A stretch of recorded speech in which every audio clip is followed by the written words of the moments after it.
Removing a stuck wheel hub can be one of the more frustrating jobs in car repair.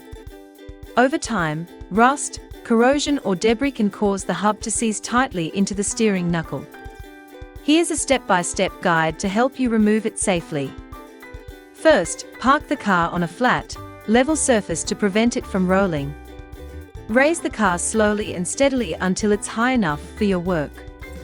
Once lifted, place jack stands under the vehicle for secure support before starting any repairs.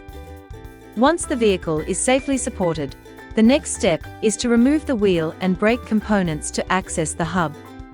Start by loosening and taking off the lug nuts, then remove the wheel and set it aside. With the wheel out of the way, you will need to take off the brake caliper. To help loosen a stuck wheel hub, it's important to use penetrating oil on the area where the hub meets the steering knuckle. Spray the oil generously around the edges and into any gaps you can reach, allowing it to seep into the rust or corrosion that's holding the hub in place. The penetrating oil works by breaking down the bond between the metals, making it easier to separate them. If the hub doesn't come loose after soaking with penetrating oil, the next step is to try hammering it free. Using a dead blow hammer or a sledgehammer, strike the back side of the hub flange with firm, controlled hits.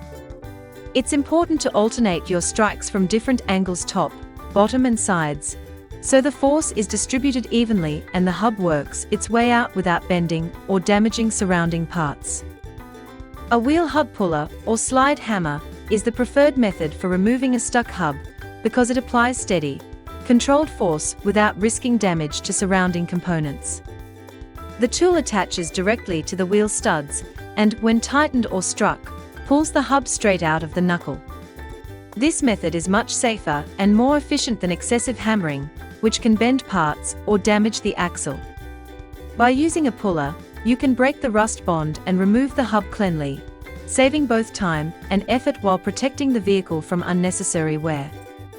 With patience, the right tools, and safe working practices, you can successfully tackle one of the tougher jobs in car repair and get your vehicle back on the road with confidence.